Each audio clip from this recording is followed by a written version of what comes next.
En el pozo de Jacob algo hermoso sucedió. Cuando agua fui a buscar para así mi sed calmar, estaba sentado un hombre, me pidió agua de beber. Padre bueno, te alabamos, te bendecimos, te adoramos, te glorificamos, te damos gracias por este tiempo y este espacio para encontrarnos en tu palabra, en el Evangelio según San Juan. Te pedimos que nos bendigas, que envíes tu Espíritu para que abra nuestros corazones y nuestras mentes para escuchar todo lo que quieras decirnos. Te lo pedimos por tu Hijo Jesucristo, la palabra hecha carne. Gloria al Padre, gloria al Hijo, gloria al Espíritu Santo, como era en un principio, ahora y siempre, por los siglos de los siglos. Amén. María, sede de la sabiduría, ruega por nosotros. San Juan Evangelista, ruega por nosotros. En nombre del Padre, del Hijo y del Espíritu Santo. Amén. Bueno, hoy es nuestra última clase sobre el Evangelio de Juan y acuérdense que después tenemos 5 clases dedicadas a ahondar en el tema de los sacramentos, con el Padre Andrés. Los sacramentos son la forma en las cuales nosotros pasamos a formar parte, podemos decir así, estamos inmersos en la historia de salvación. La historia de salvación no se termina con el último de los apóstoles, con el cierre del Nuevo Testamento, sino que es algo que cada uno de nosotros vive su propia vida adentro de la historia de salvación. Entonces, es como que la forma en la cual nosotros pasamos a formar parte de esta historia de salvación es a través de los sacramentos. Pero bueno, eso se los va a explicar mucho mejor que yo el Padre Andrés. Bueno, entonces vamos a lo nuestro. Bueno, las fotocopias de hoy son 2 cosas. Una es un artículo. Nosotros lo que vamos a ver hoy son algunos de los relatos, digamos así, de las narraciones sobre la resurrección. Terminamos de ver el otro día la Pasión, ¿se acuerdan? Si Cristo no resucitó, vana es nuestra fe, dice San Pablo. Así que es una parte muy importante comprender las distintas narraciones que los 4 evangelios nos traen sobre la resurrección. Y como siempre, Juan tiene como un modo particular, ¿no?, de explicarnos las cosas. Tiene un modo único.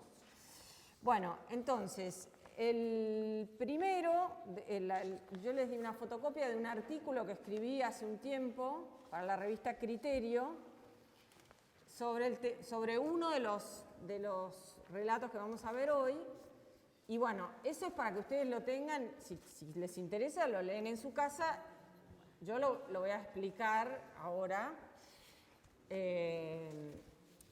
Esto además tiene un contenido teológico, es decir, está referido a lo que se llama la virtud teologal de la fe. Ustedes saben que las virtudes son hábitos por las cuales nosotros nos acostumbramos a hacer actos buenos. Bueno, desde el punto de vista natural, ¿no?, está la prudencia, la justicia, la templanza, la fortaleza, son las 4 virtudes cardinales que el hombre adquiere a través de realizar hábitos, actos buenos, actos de templanza, actos de fortaleza, actos de prudencia, actos de justicia. Entonces me convierto en prudente, justo, fuerte, templado. Bueno, en cambio, las virtudes, la fe, la esperanza y la caridad, son virtudes sobrenaturales, es decir, es lo que en teología se llama virtudes infusas. Se nos vienen, el que nos las da es el mismo Dios. decir que las recibimos en el bautismo y después, bueno, a través de hacer actos de fe, de esperanza y de caridad, van creciendo, pero no es que nosotros podemos darnos a nosotros la fe, así como nosotros sí podemos convertirnos en personas prudentes realizando actos prudentes. ¿Captan cuál es la diferencia? O sea, son virtudes, lo que se llama infusas, o sea, nos las infunde Dios en el alma a través de la gracia. Bueno, entonces este artículo combina un poco la narración bíblica es una reflexión acerca de lo que significa la virtud de la fe. Y después, la otra fotocopia es para ayudarnos. Sí. Se llaman virtudes teologales, sí. Son virtudes teologales que son sobrenaturales, porque no son naturales. La virtud natural es la fe, la prudencia, la justicia, la templanza, la paciencia, o sea, y muchísimas virtudes. Las 4 cardinales son esas, pero además están las demás virtudes, ¿no? Esas yo las adquiero a través de la repetición de actos, bueno, prudentes, justos, bueno, así me voy convirtiendo en una persona prudente, justa, paciente, etc. O sea, en la medida que realizo actos de paciencia, después de mucho tiempo me convierto en paciente. Bueno, es de esperar, digamos, que eso ocurra. Pero bueno, ese es el mecanismo por la cual uno es así. Pero bueno, uno tiene que poner mucho. En cambio, la fe, la esperanza y la caridad, no. La fe, la esperanza y la caridad son virtudes infusas. Nos vienen por la gracia. Bueno, pero no importa, o sea, acá no estamos hablando de eso, pero yo les digo porque el artículo está mezclado con eso y además tiene una particularidad que es que yo lo hice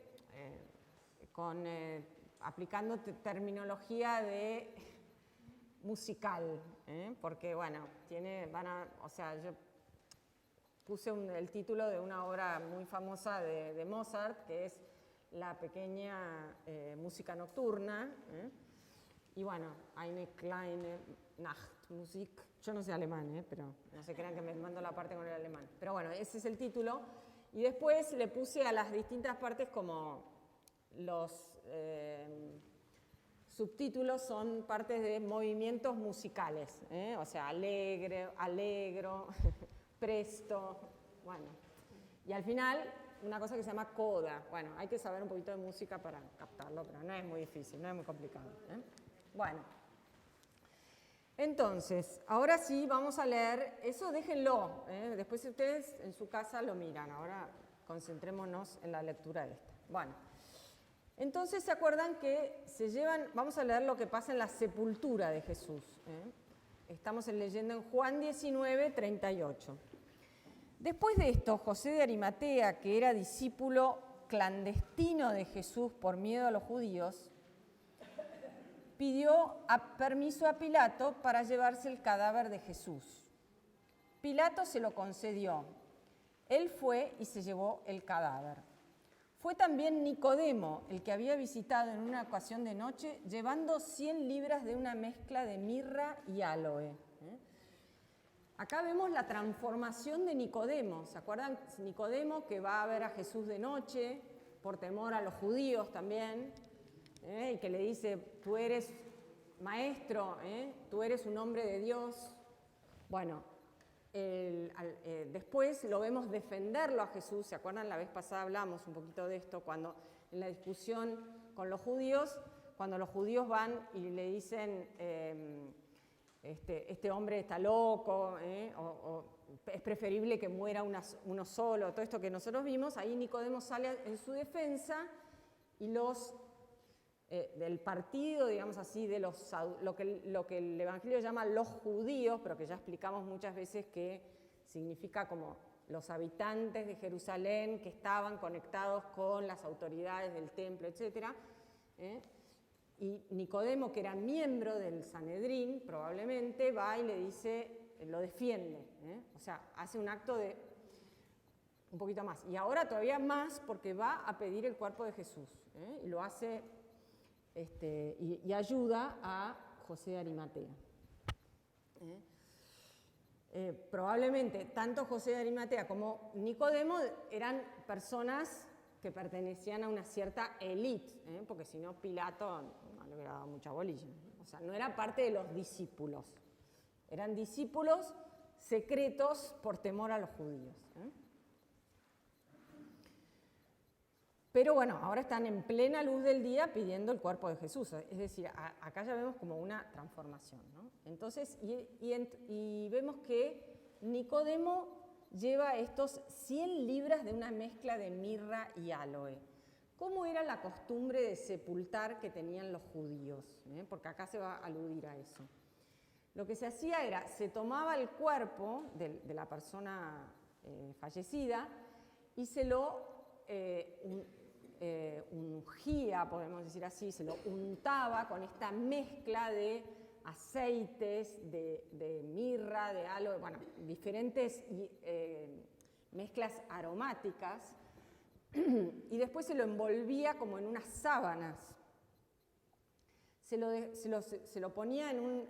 acuérdense que el clima de estos lugares es un clima muy seco, salvo en invierno que llueve, pero digamos... Entonces se lo ponía en estas... en cuevas, una suerte de... Acá se habla de tumba, pero era como que se cavaban en la roca. Había distintas formas de hacer las tumbas, pero era como que se hacían como unas aberturas en la roca y se cavaba adentro en estas cuevas y se hacía como estantes. Y acá se ponía a los cuerpos de las personas fallecidas. Una bóveda. Exactamente, pero envueltos en estas sábanas. Después de un año ya no quedaba nada de la carne, quedaban solamente los huesos, se recogían los huesos y se ponían en unas cajitas que se llaman osarios. Después, si ustedes quieren, fíjense en internet, está toda la explicación de cómo se hacía para enterrar a las personas. Pero básicamente es eso, o sea, se envolvían en estas sábanas, se dejaban un año y después se recogían los huesos y se ponían en una cajita.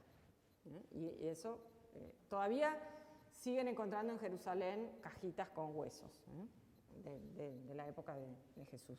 Y cada tanto dicen que encontraron las de Jesús. Bueno, entonces la cantidad de que lleva acá Nicodemo es una cantidad absolutamente exagerada.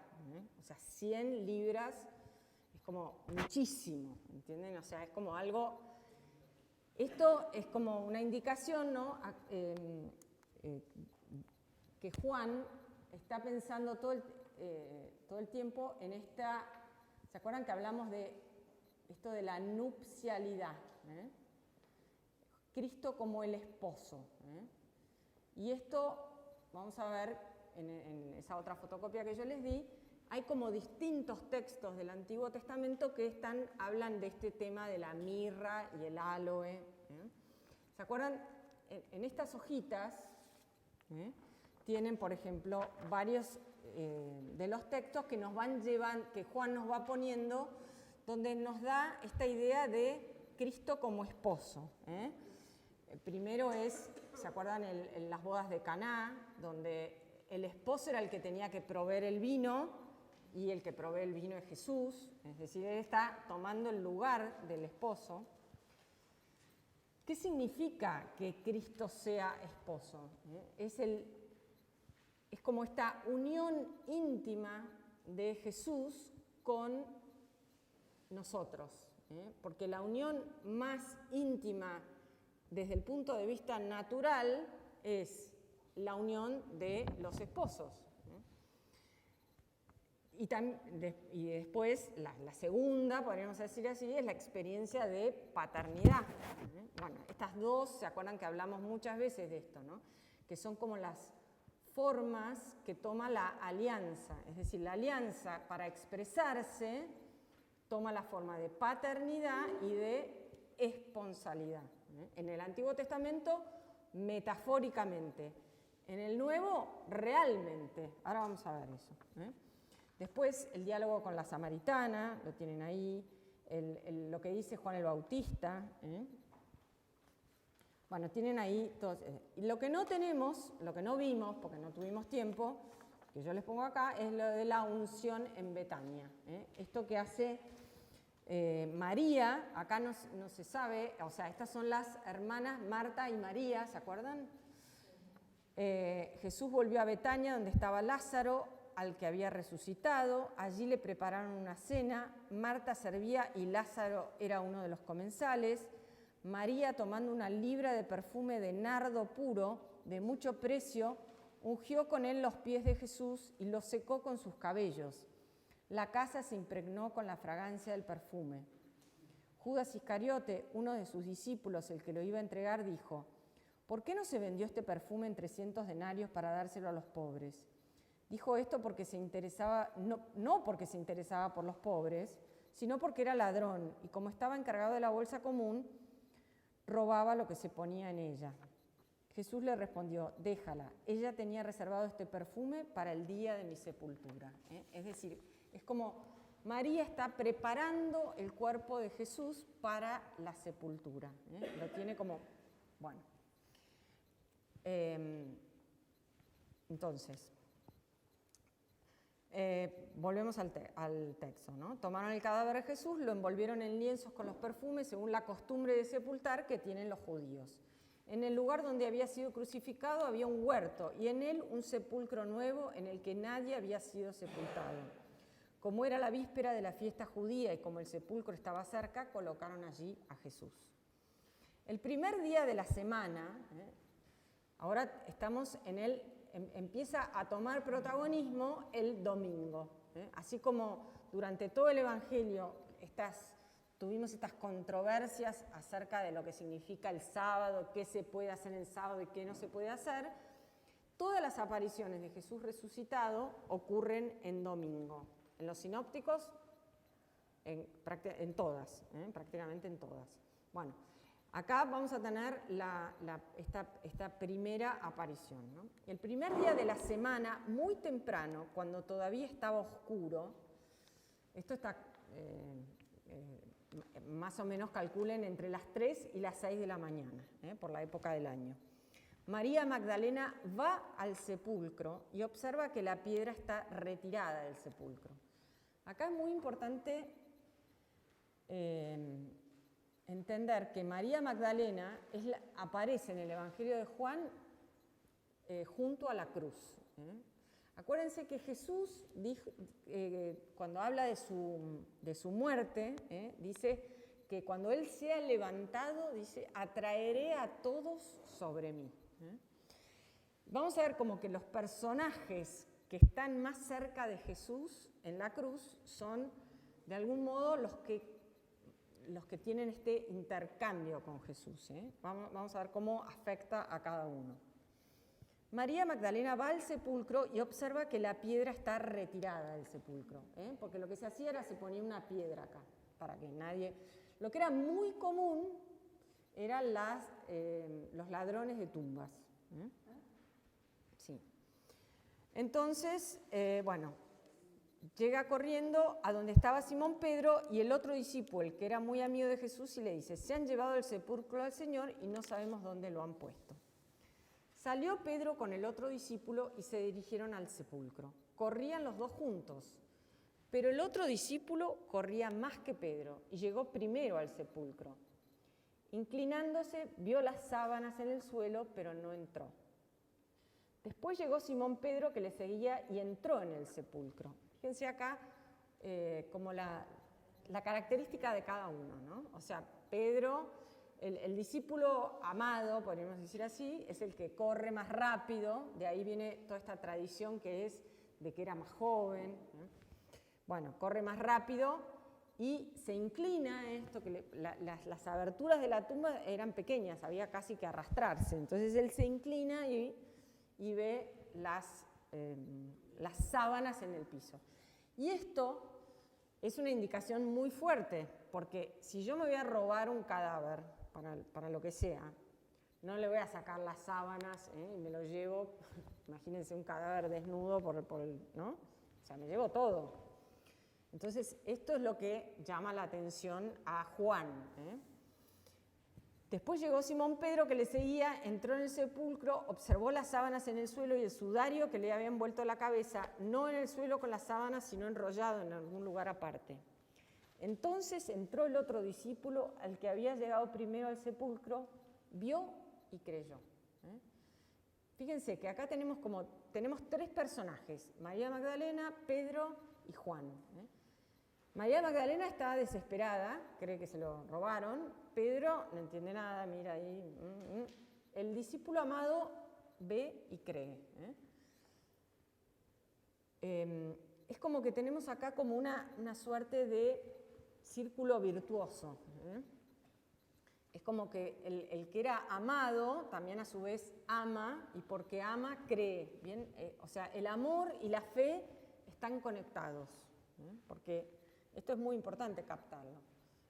Porque el Pedro, que se había escapado, digamos así, que no está al lado de la cruz, no es que no amaba al Señor, pero vamos a ver que tiene que pasar por un diálogo purificador con Jesús. Bueno, María, entonces el discípulo amado ve y cree. En la fe hay un elemento de visión, no es una fe ciega. Es como que yo veo y creo, pero al mismo tiempo hay libertad. Fíjense que cada uno reacciona diferente ante el fenómeno. Esto quiere decir que no hay obligación de creer, no es que es algo inevitable. Cada uno tiene libertad. Dios nos da libertad, nos pone los hechos, pero también nosotros tenemos libertad. Esto es muy importante captarlo.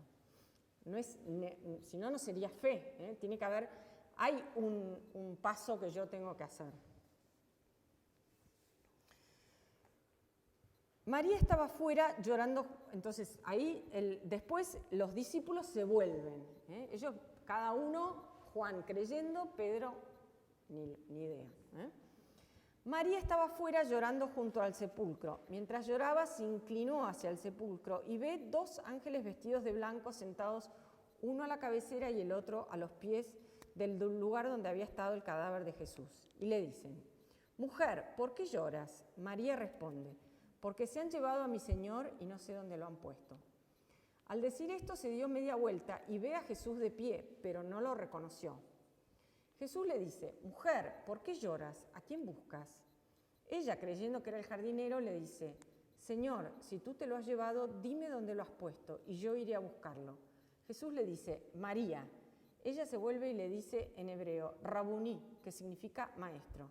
Le dice Jesús: «Déjame, que todavía no he subido al Padre. Ve a decir a mis hermanos: subo a mi Padre, el Padre de ustedes, a mi Dios, el Dios de ustedes». María Magdalena va a anunciar a los discípulos: «He visto al Señor y me ha dicho esto». Bueno, ahí en las hojitas yo les puse en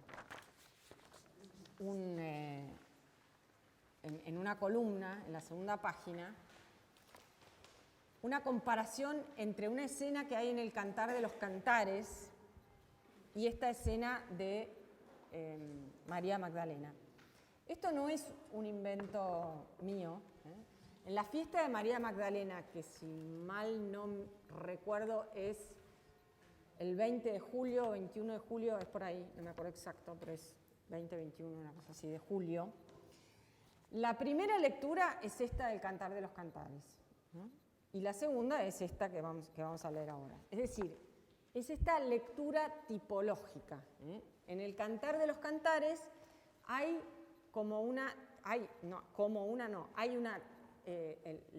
el diálogo entre la novia del Cantar de los Cantares es un tipo del diálogo de Jesús con María Magdalena, de lo que va a ocurrir ahí. Veámoslo. El primer día de la semana, de madrugada, cuando todavía estaba oscuro, María Magdalena va al sepulcro. Ahí dice fue al sepulcro, pero es muy importante, el verbo original en griego, que es ergetai, está en presente, va al sepulcro. Y vio que la piedra había sido sacada. corre al encuentro de Simón Pedro y del otro discípulo al que Jesús amaba y les dice, se han llevado del sepulcro al Señor y no sabemos dónde lo han puesto.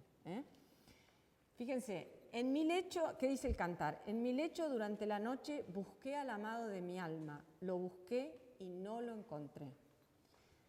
Una cosa muy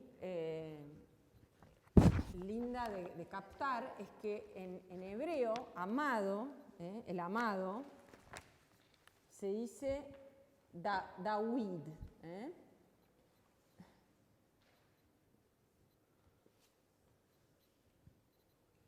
O sea, David. Jesús, que es el hijo de David. David es lo mismo que decir amado. Bueno, encontré al amado, no, lo busqué y no lo encontré. Fíjense, o sea, esto de es de noche y estoy, durante la noche busqué al amado de mi alma, lo busqué. Me levantaré y recorreré la ciudad por las calles y las plazas, buscaré al amado de mi alma. Lo busqué y no lo encontré. Entonces ve a estos dos ángeles vestidos de blanco, ¿no? Y ellos le dicen, mujer, ¿por qué lloras? Y ella, porque se han llevado a mi Señor y no sé dónde lo han puesto, ¿no? Me encontraron los centinelas, dice el cantar, que hacen la ronda por la ciudad. ¿Han visto al amado de mi alma?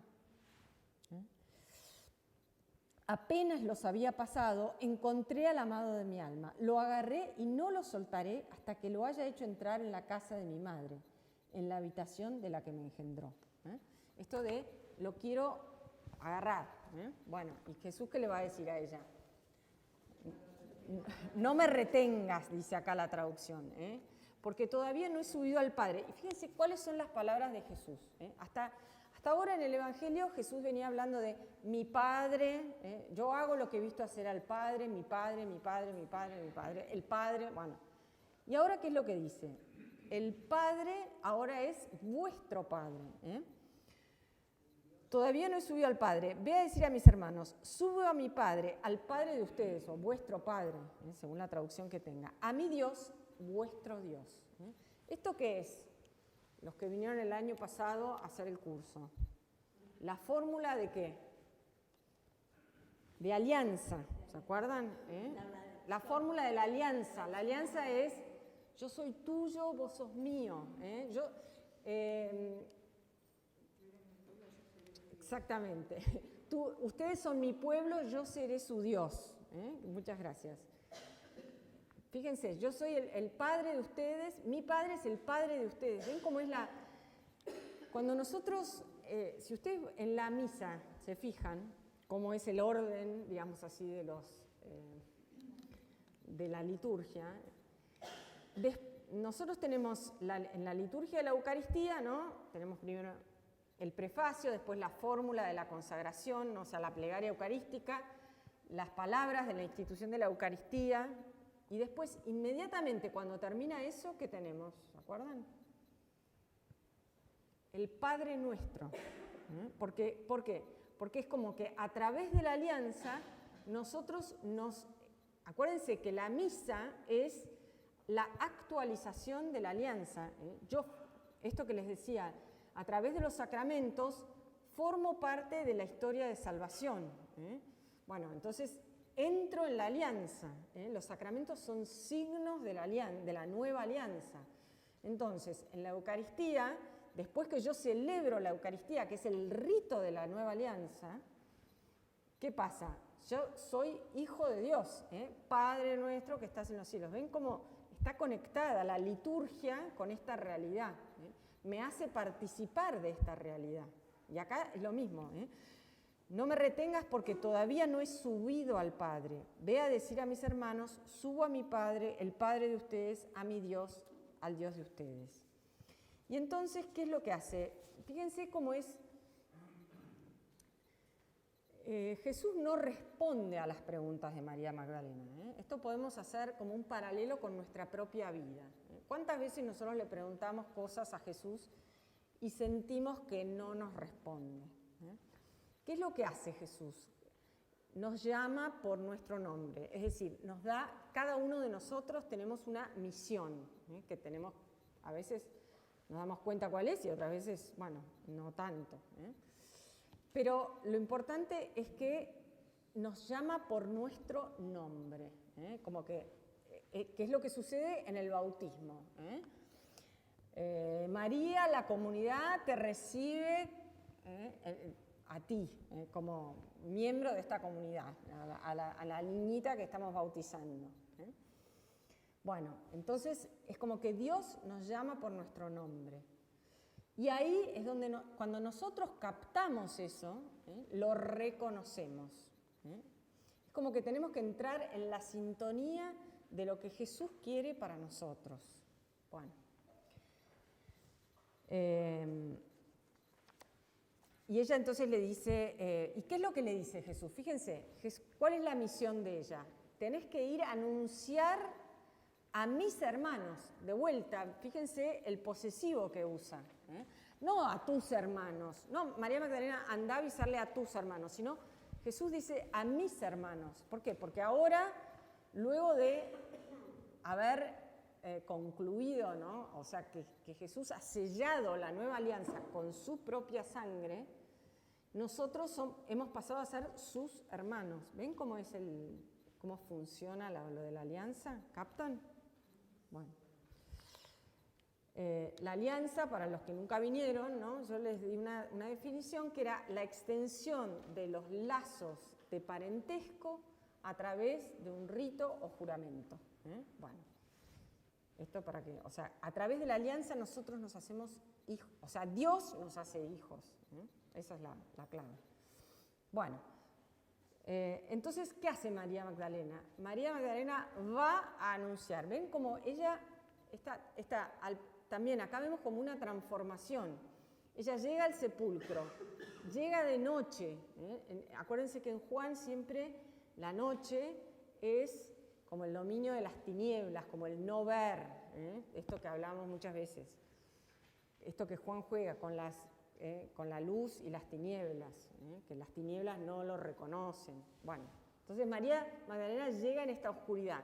La fe, además, tiene una nota de nocturnidad, porque yo con la fe no veo del todo, veo con los ojos de la fe, pero no es lo mismo que ver, no estoy disectando un cobayo en un laboratorio y veo con el microscopio. No, son los ojos de la fe. Bueno, entonces la fe tiene una característica de nocturnidad. Acuérdense el poema de Juan de la Cruz. En una noche oscura, con ansias de amores inflamados, salí sin ser notado. Bueno, o sea, la fe tiene esta característica de nocturnidad. Bueno, todo esto. Y María Magdalena, esta transformación. Ella va al sepulcro, por eso les decía que era importante el presente del verbo. Va en la oscuridad. Esto es lo que se llama, ¿se acuerdan que hablamos muchas veces de que el texto bíblico no tiene signos de puntuación, no tiene separación, no tiene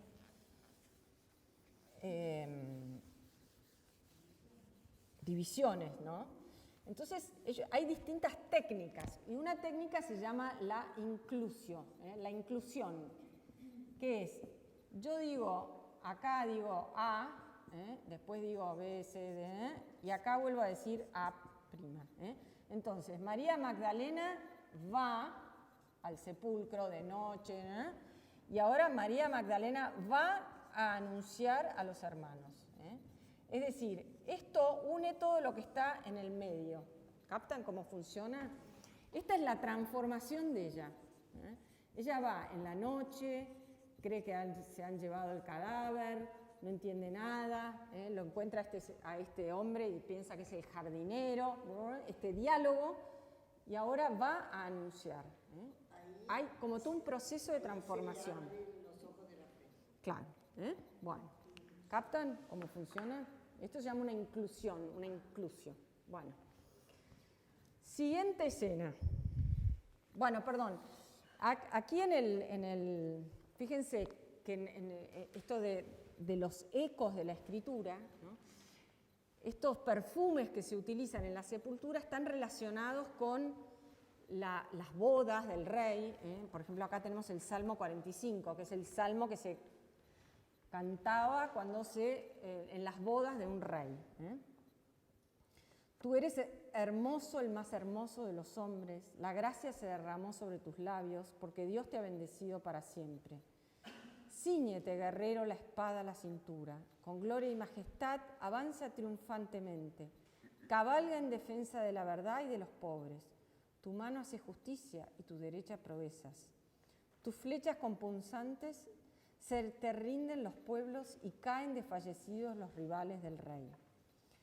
Tu trono, como el de Dios, permanece para siempre. El cetro de tu realeza es un cetro justiciero. Tú amas la justicia y odias la iniquidad. Por eso Dios, tu Dios, prefiriéndote a tus iguales, te consagró con el óleo de la alegría. Tus vestiduras exhalan perfume de mirra, áloe y acacia. Las arpas te alegran desde los palacios de marfil. ¿Ven? Esto de la mirra y áloe. Y después, en el libro de los Proverbios, de vuelta, he perfumado mi lecho con mirra, aloe y cinamomo. En el Cantar, otra cita, nardo y azafrán, aromas de canela, árboles de incienso, mirra y aloe con los mejores bálsamos. La novia le prepara al novio. Bueno, esto de las imágenes estas de nupcialidad. Bueno, siguiente escena. La voy a leer en esta traducción. Hasta ahora, en el Evangelio de Juan, la única aparición ha sido a María Magdalena. En los sinópticos también tenemos esto de que Jesús se aparece primero a las mujeres. En esa época las mujeres tenían tan poco valor que no podían ser testigos en un juicio, por ejemplo. O sea, qué poco valor, fíjense, qué poco valor. Acá vemos cómo los evangelios no buscan, parece tonto lo que voy a decir, ¿no? Pero no mienten. ¿Por qué? Porque, si yo hubiera querido hacer un cuento chino de esto, ¿qué hubiera dicho? Que Jesús se apareció al discípulo amado, se apareció a Pedro, y le dijo esto y le dijo el otro, resucité, fui, no sé qué. Acá, en cambio, ¿a quién tenemos? A una mujer. O sea, ¿ven cómo no está disfrazado esto? Se le aparece a las mujeres. Y la explicación que me doy yo es que las mujeres son los que lo acompañan en la cruz. Entonces, a ellas se les aparece primero. Después se va a aparecer a los cobardes discípulos. Alguna nota feminista tenemos que decir. Después de esto, dice, 8 días más tarde, estaban de nuevo los discípulos reunidos en la casa y estaba con ellos Tomás. La siguiente, 20:19. Y una cosa que vemos, ¿no? O sea, Jesús se aparece a María Magdalena que lo busca. Este buscar a Jesús. Es como esta condición, es querer encontrarlo, buscarlo ansiosamente, esperarlo, amarlo. Fíjense, todas estas cosas que hace María Magdalena. Entonces es como que nosotros tenemos que poner, si nos queremos encontrar a Jesús, tenemos que buscarlo ansiosamente. Bueno, esto que nos enseñaba el padre Adolfo, y que acá la hermana Mónica es la experta, ¿no? La oración de Jesús. Constantemente esta oración de Jesús, con el nombre de Jesús en nuestros labios y en nuestro corazón. Bueno, al atardecer de ese mismo día, el primero de la semana, de vuelta, ¿ven? El domingo, estando cerradas las puertas del lugar donde se encontraban los discípulos por temor a los judíos, esto ya lo venimos viendo, ¿no? Llegó Jesús y poniéndose en medio de ellos les dijo, la paz esté con ustedes. Fíjense, ¿cuál es la primer palabra de Jesús resucitado a los discípulos? Shalom. Cuando Adán y Eva cometen el pecado en el paraíso. Nosotros dijimos que lo que se rompe es este shalom, esta paz. ¿Qué es esta paz? ¿La paz de los sepulcros, donde no pasa nada? No. La paz de los sepulcros es de los sepulcros, sino que esto es la armonía del hombre consigo mismo, del hombre con Dios, del hombre con la creación, y con los demás hombres. Bueno, esto que vimos, ¿se acuerdan de Adán y Eva? La mujer que me diste me sedujo. Ella la serpiente me habló y me sedujo. O sea, vos, Dios, tenés la culpa porque me diste a la mujer, vos, la serpiente, ¿entienden? O sea, se rompe esta armonía original. Entonces Jesús restaura esta armonía, Shalom, la paz esté con ustedes. Como el Padre me envió a mí, yo también los envío a ustedes. De vuelta, aquí tenemos, antes era yo hago lo que el Padre me dice, yo hago lo que he visto hacer al Padre. Jesús, esta unidad de Jesús con el Padre. Y ahora, ¿qué dice? Así como el Padre me envió, ¿se acuerdan que todo el tiempo habla de el Padre me envió, yo he bajado del cielo? Todas estas cosas que nos viene diciendo el Evangelio, ahora nos la da a nosotros. Así los envío a ustedes. Al decirles esto, sopló sobre ellos y añadió, reciban el Espíritu Santo. Ustedes ahora son hijos. Esto que vimos que es como el resumen de lo que significa el resultado, ¿no? Esto que hablábamos de por qué Jesús se encarna y viene al mundo. Esto que, no sé, espero que se acuerden, ¿no? Gálatas 4:4. En la plenitud de los tiempos envió Dios a su Hijo, nacido de mujer, nacido bajo la ley, para darles el espíritu de hijos. A ver. Pero cuando, o sea, en el tiempo establecido, Dios envió a su Hijo, nacido de mujer, nacido bajo la ley, para que rescatase a los que estaban sometidos a la ley y nosotros recibiéramos la condición de hijos. Esto que decimos que es como el resumen de toda la historia de salvación. Dios que quiere hacernos sus hijos. Bueno, entonces ahora, así como el Padre me envió, que yo soy su hijo, ahora yo los envío a ustedes, porque ustedes ahora son hijos de Dios. Entonces reciban el Espíritu Santo. El Espíritu Santo es el que nos hace hijos. Acuérdense qué es lo que venía diciendo Juan, ¿no? El que no nace del agua y del Espíritu, bueno, acá están recibiendo el Espíritu.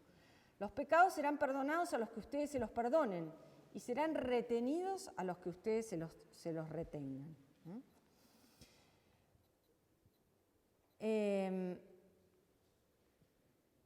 Tomás, uno de los 12, de sobrenombre el mellizo, no estaba con ellos cuando llegó Jesús.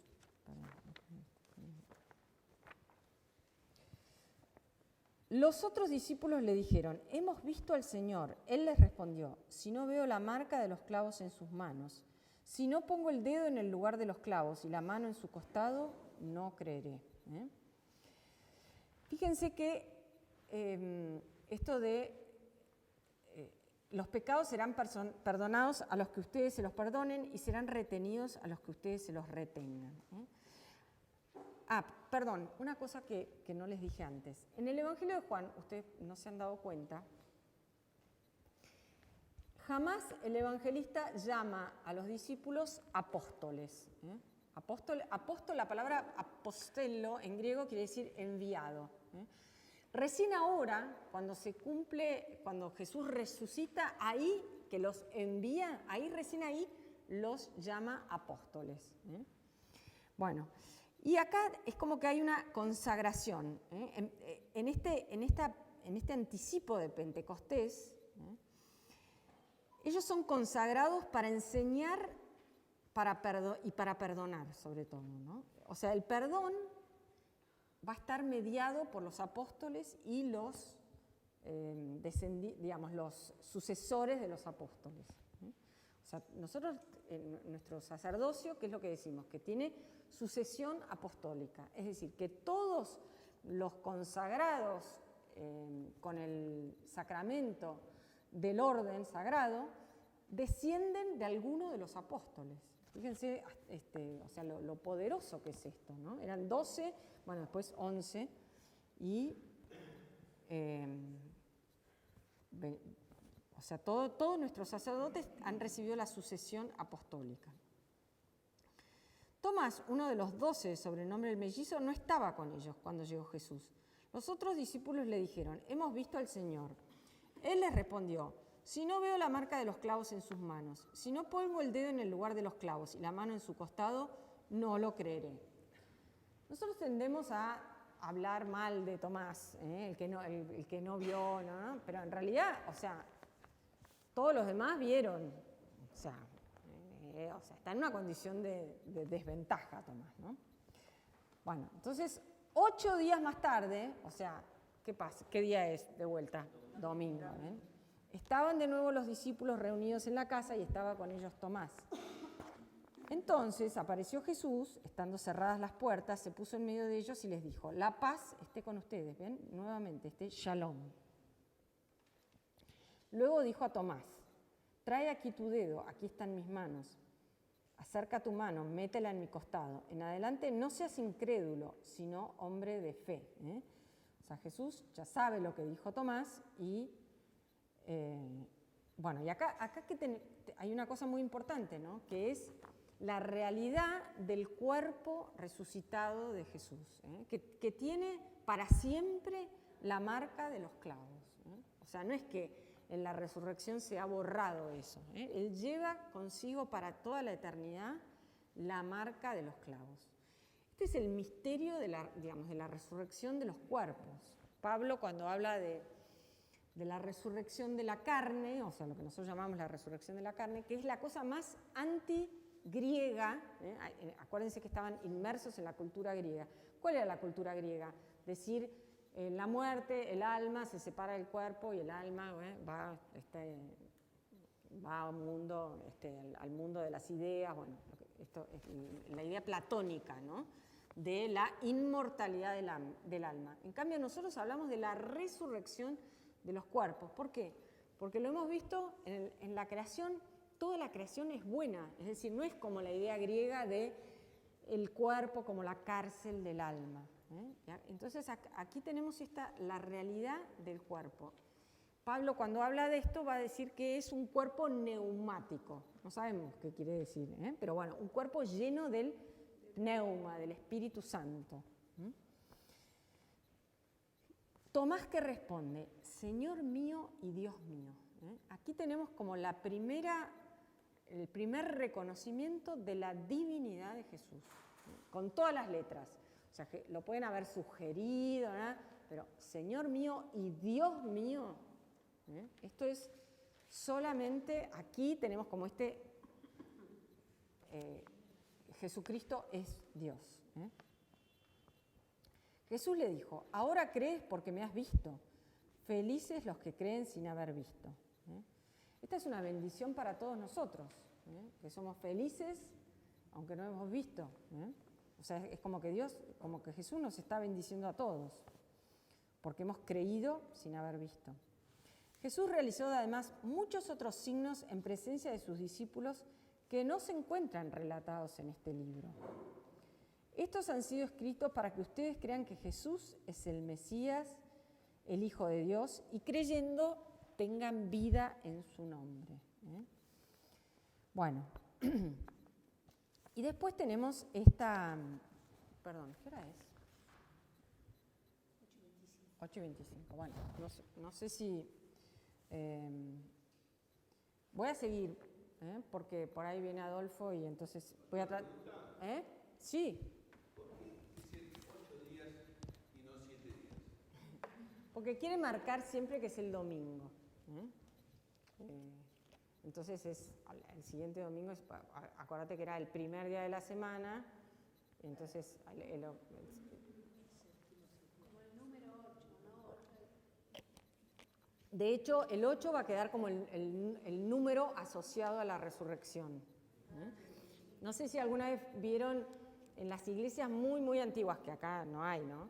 Pero, por ejemplo, en Europa, los baptisterios tienen, por ejemplo, 8 escalones. Y muchas iglesias tienen como una forma octogonal. Es como el número cristiano, podríamos decir así. ¿Sería como el simbolismo del infinito, tal vez? ¿Sería como el simbolismo del infinito, si lo pones acostado, horizontal? No sé. Puede ser una lectura. Podría ser, pero nunca lo había pensado. No tengo idea. Bueno.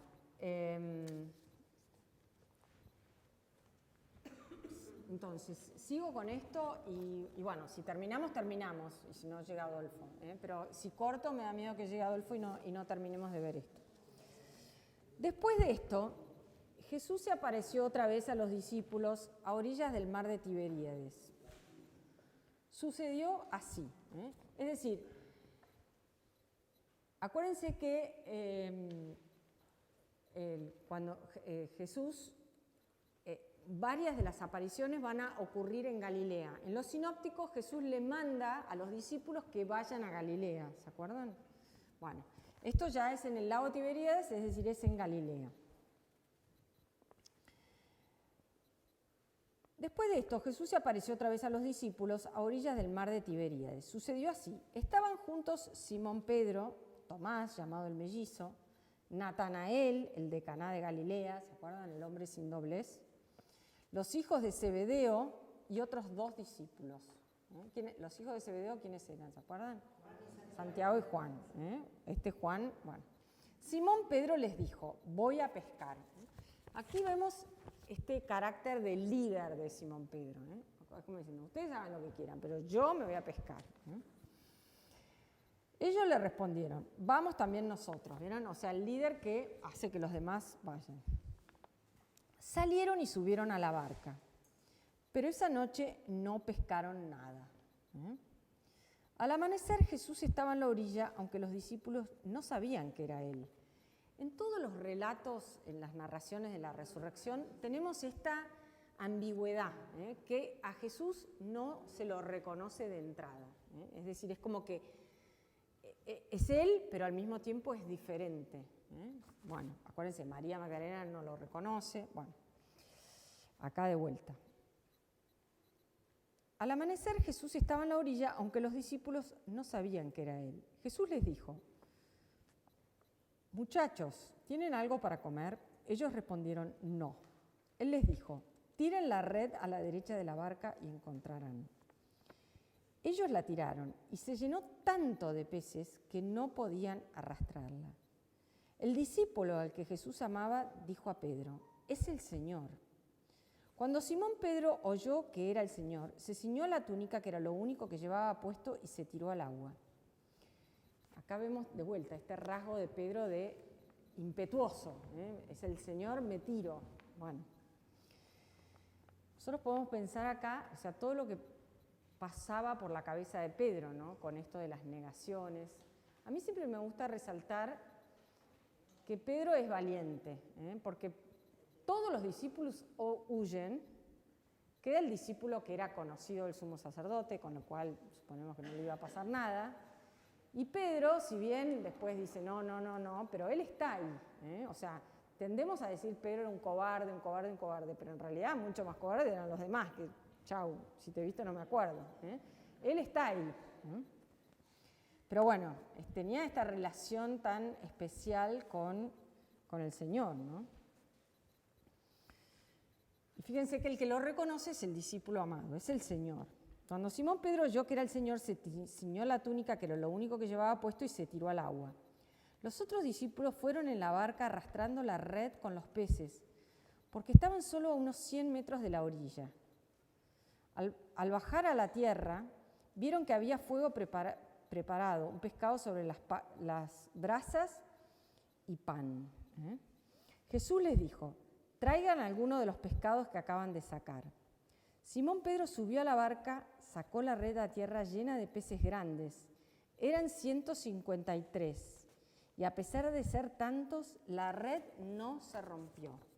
Acá la palabra griega que se usa es Bueno, es la palabra que nosotros usamos para cisma. Es como que, no se los voy a poner porque no, o sea, ¿vieron qué significa el cisma? Una ruptura, algo que se rompe.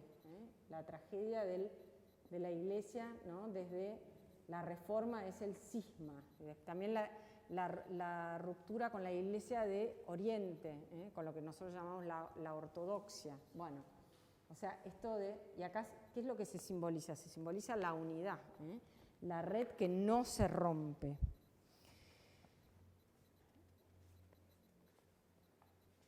Simón Pedro subió a la barca, sacó la red a tierra llena de peces grandes. Eran 153 y a pesar de ser tantos, la red no se rompió. Jesús les dijo, vengan a comer.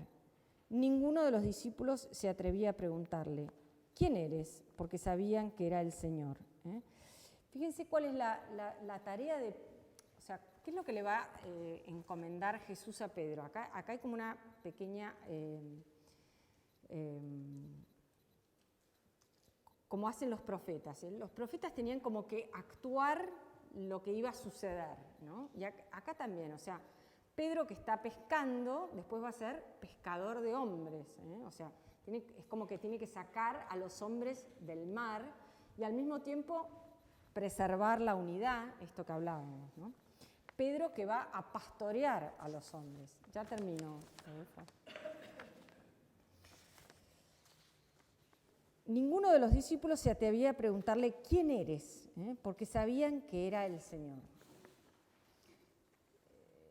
Tenemos aquí estas imágenes también del buen pastor, ¿no? Ahora vamos a ver en el diálogo de Jesús con Pedro. Jesús se acercó, tomó el pan, se lo dio e hizo lo mismo con el pescado. Acuérdense que previamente, ¿no? En Juan 13:36 hay como un diálogo entre Jesús, entre Simón Pedro y Jesús, ¿no? Que se los voy a leer ahora, que dice así. Simón Pedro le dijo, Señor, ¿a dónde vas?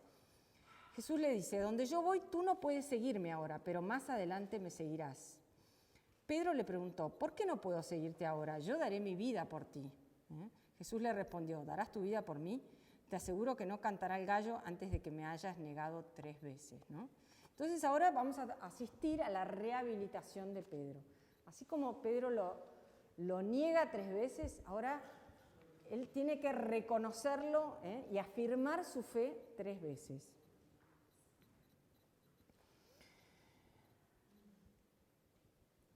Esta fue la tercera vez que Jesús resucitado se apareció a sus discípulos. Después de comer, Jesús dijo a Simón Pedro, Simón, hijo de Juan, ¿me amas más que estos?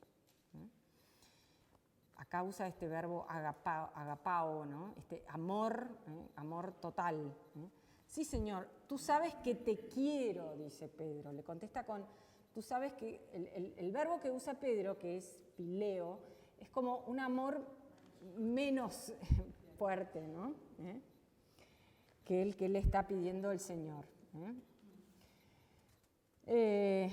Simón, le preguntó otra vez, Simón, hijo de Juan, ¿me amas? Él le respondió, sí, Señor, sabes que te quiero. Jesús le dijo, apacienta mis ovejas. Apacienta, la vez también es como dar de comer a mis corderos. Apacienta mis ovejas, dales de comer a mis corderos. Fíjense todo lo que está atrás de esto, ¿no? No es apacentar, nosotros nos imaginamos, ¿no? Pero en realidad lo que le está diciendo es, da alimento a mis corderos. Sí. ¿Cuál es la diferencia del cordero?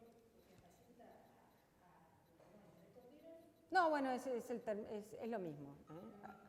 Son 2 palabras diferentes en griego, pero viene a ser la misma. Apacienta a mis ovejas.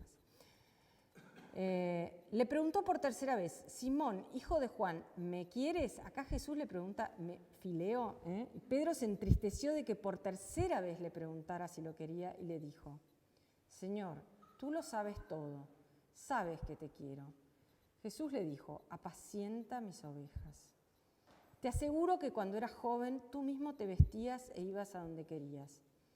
Pero cuando seas viejo extenderás tus brazos y otro te atará y te llevará a donde no quieras. O sea, Pedro, fíjense, Pedro tiene que amar como ama a Cristo. Tiene que sufrir por otros, digamos. Tiene que estar dispuesto a eso. Después vendrá o no vendrá el sufrimiento, pero él tiene que estar dispuesto a esto. En la iglesia, la autoridad es servicio. Esto es muy importante captarlo. O sea, el que ama tiene que servir a los demás. En la iglesia, fíjense, acá es como que tenemos como las dos vocaciones dentro de la iglesia, ¿no? La vocación contemplativa, que podría ser la del discípulo amado, y la vocación de ejercer el poder, ¿no? La vocación de liderar, ¿no? De Pedro, y sin embargo, o sea, la vocación de lo que llamamos el poder se tiene que transformar en servicio. No es jamás el poder por el poder mismo. Después los hombres lo distorsionamos a eso, ¿no? Pero el mandato de Jesús es, ¿se acuerdan? El mayor debe servir, esto está en los sinópticos. Bueno, y acá es donde... Y esto de cuando seas viejo, ¿no? Acá está como haciendo una profecía sobre la muerte de Pedro, ¿se acuerdan que va a morir crucificado? Según la tradición, Pedro elige morir cabeza abajo porque dice que no es digno de morir como el Señor. Pero esto se aplica también a todas las personas ancianas. ¿Qué pasa cuando somos viejos? Generalmente pasa esto, nos llevan a donde no queremos ir. O sea, no. Bueno, fíjense.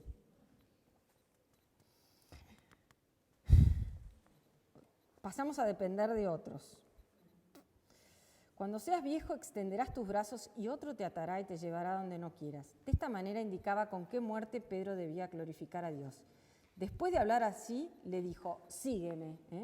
En hebreo es koluseo, es venía atrás de mí. O sea, el discípulo es el que va atrás del maestro. Sígueme. Entonces se divulgó entre los hermanos el rumor de que Pedro, volviéndose, vio que lo seguía el discípulo al que Jesús amaba, el mismo que durante la cena se había reclinado sobre Jesús y le había preguntado, Señor, ¿quién es el que te va a entregar? Cuando Pedro lo vio, preguntó a Jesús, Señor, ¿y qué será de este? Jesús le respondió, si yo quiero que él quede hasta mi venida, ¿qué importa? Tú sígueme. La misión de cada uno la decide Jesús, y es personal y particular de cada uno. ¿Y por qué? No tenemos la menor idea. Pero bueno, así es. Todo el tiempo en el Evangelio nos encontramos con esto, ¿no? Jesús le asigna una misión a las personas que es propia y exclusiva de cada uno. Entonces se divulgó entre los hermanos el rumor de que aquel discípulo no moriría. Pero Jesús no había dicho a Pedro, él no morirá, sino, si yo quiero que él se quede hasta mi venida, ¿qué te importa? Este mismo discípulo es el que da testimonio de estas cosas, el que las ha escrito, y sabemos que su testimonio es verdadero. Jesús hizo también muchas otras cosas. Si las relatara detalladamente, pienso que no bastaría todo el mundo para contener los libros que se escribirían. Bueno, mis queridos...